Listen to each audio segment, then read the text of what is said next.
네, 제6호 태풍 카눈이 한반도 중앙을 관통해서 우리나라를 빠져나갔습니다. 자, 그리고 오늘 오전 6시쯤에 평양 부근에서 소멸이 됐습니다. 태풍이 지나간 곳에는 강풍과 또 침수 피해가 발생했습니다. 네, 이례적으로 한반도 내륙을 관통한 태풍 카눈. 기존 태풍과는 어떻게 달랐고 또 어떤 상처를 남겼는지 관련해서 김승배 한국자연재난협회 본부장과 함께 이야기 나눠보겠습니다. 어서 오십시오. 안녕하세요. 네. 이걸 먼저 구분을 해야겠습니다. 태풍이 오늘 오전 6시쯤 평양 부근에서 소멸했다라는 말이 네. 소멸이라는 말 들으니까 태풍이 완전히 없어진 것 같이 느껴지잖아요. 그렇습니다. 그래서 표현이 좀 소멸은 적절치 않다고 봅니다. 예. 태풍이라고 하는 게 중심 부근에서 초속 17m 이상의 바람이 부는 열대 저기압을 태풍이라고 하거든요. 예. 네. 그러니까 이제 소멸됐다 그러면 어디 없어졌다 이런 뜻이잖아요. 네. 그런데 그 바람의 강도가 낮아졌거든요. 그래서 약해진 거죠. 그래서 열대 저압으로 약화되었다가 아마 좀 표현 같습니다. 그 다음에 이제 이게 더 약해지면 예. 온대 저기압으로 더 낮아지는 거죠. 예. 그러니까 비바람이 그러니까 그 오긴 오지만 태풍급은 아닌 상황이 됐다 이런 얘기인 거죠? 정확한 표현입니다. 네, 예, 예. 태풍급은 아니다. 네. 예. 이번 태풍 한반도를 남쪽에서부터 상륙해서 어쨌든 우리나라 북쪽까지 끝까지 올라갔습니다. 네, 이렇게 네. 관통하는 게 첫 번째 태풍이라는데 네. 기존 태풍과 다른 점 어떤 게 있을까요? 네. 우선 그 지난 7월 28일 필리핀 동쪽에서 발생을 했습니다. 원래 그 지역이 태풍이 이제 발생하는 지역입니다. 예. 네. 그 지역에서 1년에 한 25개 정도가 발생을 해서 우리나라에까지 올라오는 게 한 두세 개 정도 되는데 이게 그 중에 하나였습니다. 그런데 이게 발생해서 중국 내륙으로 관통을 할 것으로 상륙을 할 것으로 전망이 되는데 그때 기상 기압 배치들이 그랬거든요. 예. 그런데 이게 가다가 가지 못하고 거의 정체하다시피 그 제자리에 머물렀거든요. 네. 그 이유가 이 태풍이 어떤 운전에서 자기 힘으로 가는 게 아니라 예. 어떤 지향류가 있거든요. 뒤에서 밀어주거나 예. 앞에서 어떤 강풍이 당겨주거나 이제 이래야 되는데 예. 이게 지향류가 약하다 보니까 그 대만과 오키나와 사이 바다에서 계속 머물렀거든요. 그때 기압 배치가 중국의 키가 큰 티벳 고기압, 우리나라까지 덮었던 그래서 더위를 가져왔던 폭염을 가져왔던 그 고기압이 뒤로 쑥 빠지면서 중국 쪽에 버티고 있으니까 이게 가지 못하고 이제 갈 곳을 찾다가 일본 쪽으로 기압골이 그러니까 물이 흘러가듯이 그런 어떤 골이 생기니까 예. 그쪽으로 가기 위해서 유턴을 했거든요. 예. 오키나와 입장에서는 갈 때 한 번 직격탄을 맞았고 거꾸로 되돌아오면서 또 한 번 직격탄을 맞았죠. 예. 오키나와는 그러다가 이제 일본 규슈 쪽에 가서는 북태평양 고기압 세력이 또 버티고 있으니까 이게 또 이제 좌회전을 했어요. 네. 자 이렇게 두 번 꺾은 것도 좀 흔치 않은 일이고요. 네. 또 우리나라 남해안에 상륙해서 대개 동쪽으로 동해안으로 완만한 커브를 만들면서 이제 빠져나가는데 예. 이게 곧장 올라왔거든요. 경상북도, 충청도, 서울, 경기에서 북한 쪽으로 갔는데 예. 그런 면에서 이제 진로가 과거의 모든 태풍 중에 이런 진로를 밟은 건 저도 처음 보고 예. 기록으로도 처음이라고 합니다. 네. 예. 이제 그런 게 이제 특이했고요.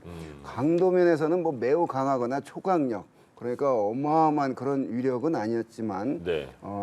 우리나라에서 나타난 관측자료. 자, 이게 우리나라에 오기 전에 일본 규슈를 상륙한 게 아니고 일본 규슈를 이렇게 스쳐서 왔거든요. 예. 그런데 그때만 해도 세력이 강해서 일본의 남쪽 규슈섬에 미야자키 현이라고 있는데 한 7월 30일부터 10월 이 태풍이 지나갈 때까지 한 1000mm 비가 내렸거든요. 예. 그쪽에서 또 초속 최대 순간 풍속이 초속 52.9m에 달하는 강한 바람이 불었고 이제 그게 우리나라까지 이제 와서 가거도에서 34.9m 초속 이 정도면 한 시속으로 한 130km 정도 되죠. 예. 자, 이런 바람이 가장 강하게 불었고요.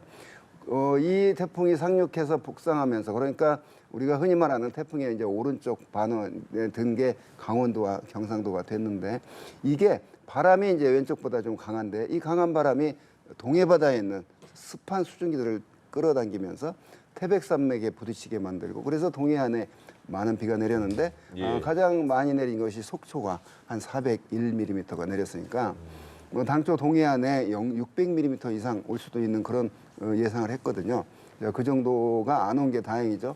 하여간 400mm 정도, 바람은 34.9m가 기록인데 네. 그 정도 수준의 태풍이었습니다. 그래서 네. 강한 태풍이 우리나라 내륙을 지나면서 중급으로 낮아졌고 또 속도가 매우 늦어졌거든요. 네. 역시 그 뒤에 어떤 지향류가 계속 이 태풍에 대해서는 끌어주고 당겨주는 어떤 힘이 없기 때문에 속도가 또 늦으면서 우리나라의 장장 9시경 상륙해서 서울 위쪽으로 빠져나간 게 한 16시간 정도 예. 이렇게 북상을 하고 방향을 틀지 않고 북상했다는 면에서도 좀 특이하고 네. 여러 가지 그런 진로가 좀 특이하고요.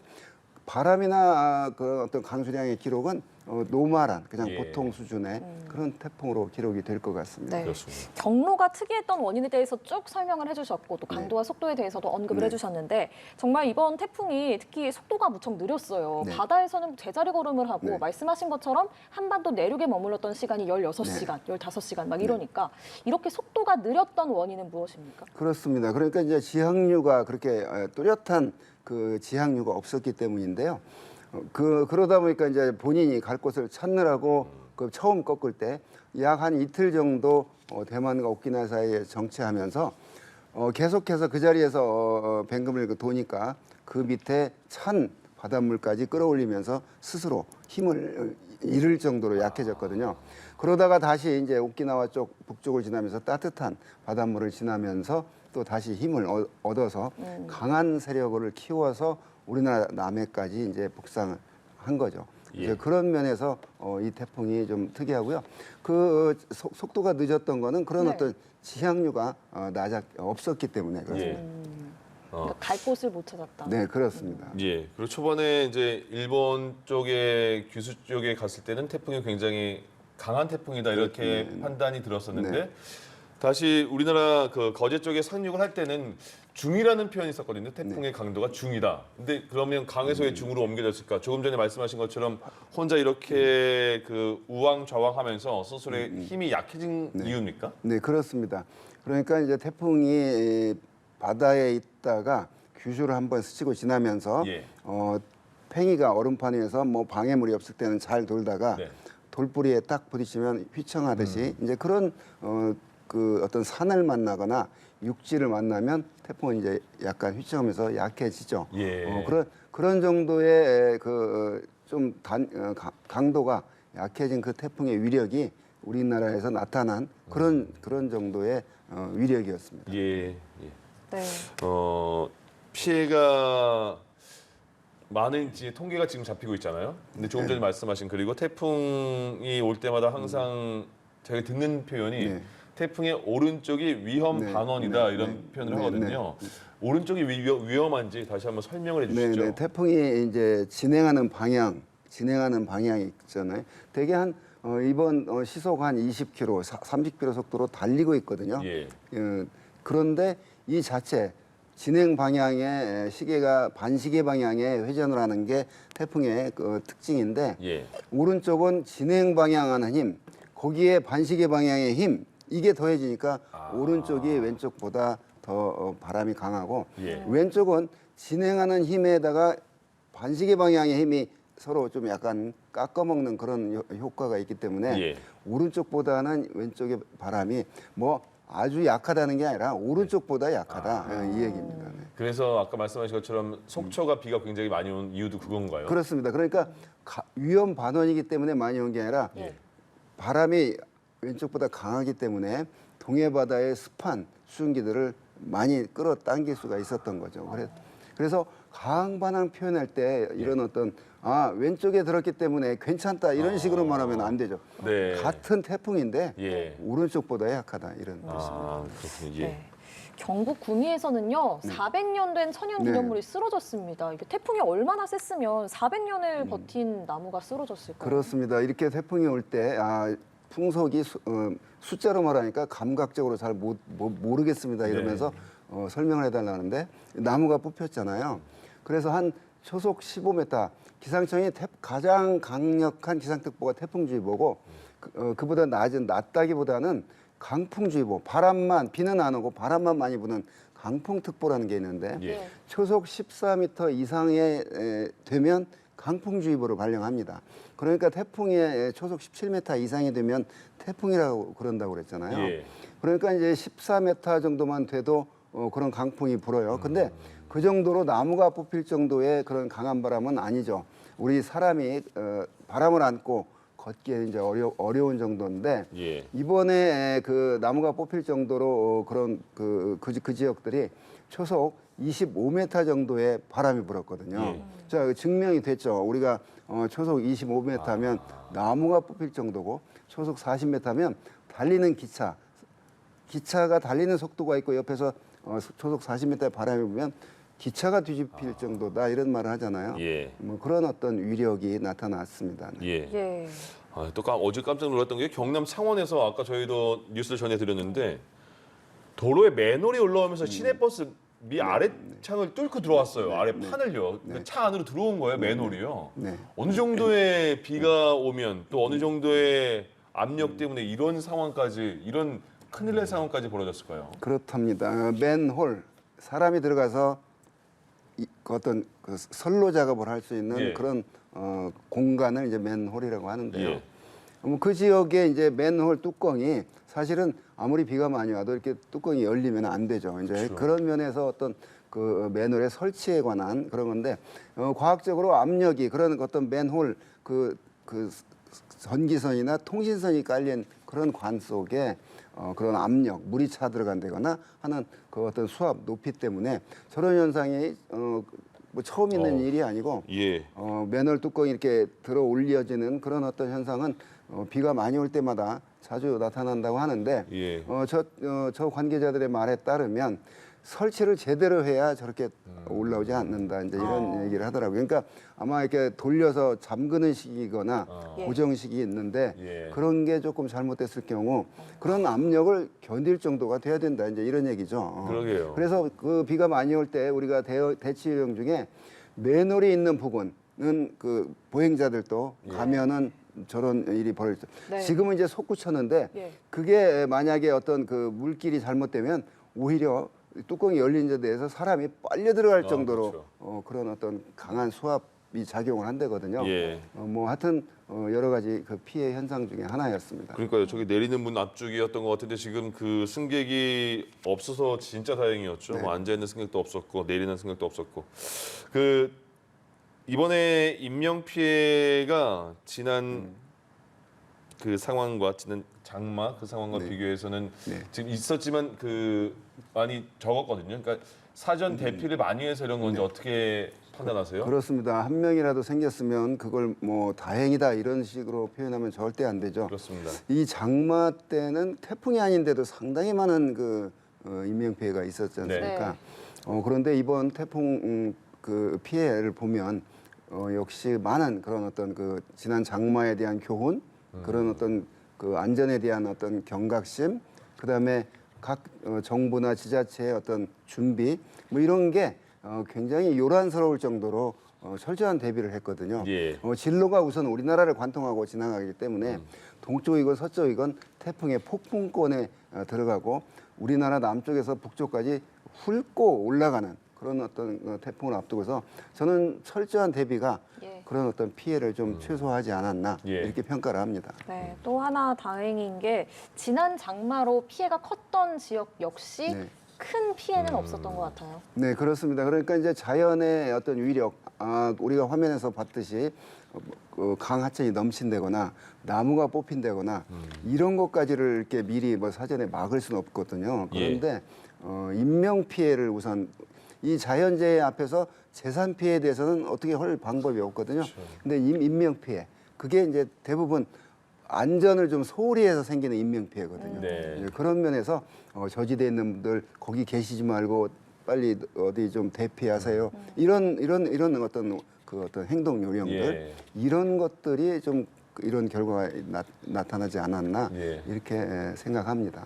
그러니까 예전에는 뭐 재난 안내 문자나 안내 방송에 대해서 수년 전에는 이렇게까지 경각심을 못 느꼈거든요. 그렇습니다. 근데 이제는 들으면 피해야 되겠다 이런 생각이 드니까. 네, 방제 선진국이라 제가 이제 기상청에 있을 때 예. 2002년도 태풍 루사 때 사망자가 256명입니다. 그러면은 한 21년 전이죠. 예. 그때 항상 일본은 우리나라보다 태풍이 더 많거든요. 우리나라가 한 2개 영향받으면 거기는 4개, 5개. 예. 어떤 해는 한 해에 10개가 간 해가 있는데 그 태풍이 10개가 간 해에 사망자가 9명이었어요. 그때 우리는 태풍 한 방이 지나가면 예. 200명 사망자가 생길 때거든요. 자, 지금 뭔 얘기를 제가 하고자 하면 그런 어떤 국민들이 안전에 일본은 지진이라는 그런 어떤 아주 그 자연재해가 심하기 때문에 그 안전에 대해서는 그냥 어렸을 때부터 아주 굉장히 훈련이 잘 돼 있다고 그럽니다. 예. 우리나라는 그 당시만 해도 비가 많이 옵니다. 태풍이 옵니다. 산과 계곡에 야영하지 마세요라고 예. 방송 막 했어요. 그런데 쳤어요. 네. 그냥 그런 권고를 안 듣고 이제 그런 결과들이거든요. 그 사망자가. 예. 지금은 아마 이런 태풍 앞두고 방학했다고 산과 계곡에 가서 야영 치거나 이런 사람은 없죠. 그렇죠. 그만큼 이제 의식이 바뀌었다는 얘기죠. 네. 그런 면에서 우리나라도 이제 우리가 말하는 방제 선진국. 그거는 국민의 의식도 그렇고 정부의 또 사회의 어떤 안전에 대한 인프라도 그렇고 예. 예를 들면 지하차도가 있는데 그 지하차도를 안전에 관한 개념이 없이 설계를 한다거나 이런 그런 게 아니기 때문에 예. 뭐 이번 그 태풍 카눈 같은 상황을 보고 이런 태풍이 사실은 태풍이 가져다주는 긍정적인 효과는 뭐냐면 올해는 지난 장마 때 비가 많이 왔기 때문에 더 이상 비가 안 와도 되는 네네. 그런 상황입니다. 예. 그런데 이 태풍이 물을 공급해주는 역할을 하거든요. 이 태풍이 오지 않으면 바다의 녹조나 적조나 바닷물을 이렇게 뒤집어주지 않기 때문에 여러 가지 부작용이 있는데 자 태풍이 물을 주기 때문에 물은 받고 피해는 없게 만드는 이제 그런 슬기로운 지혜가 필요합니다. 예. 네.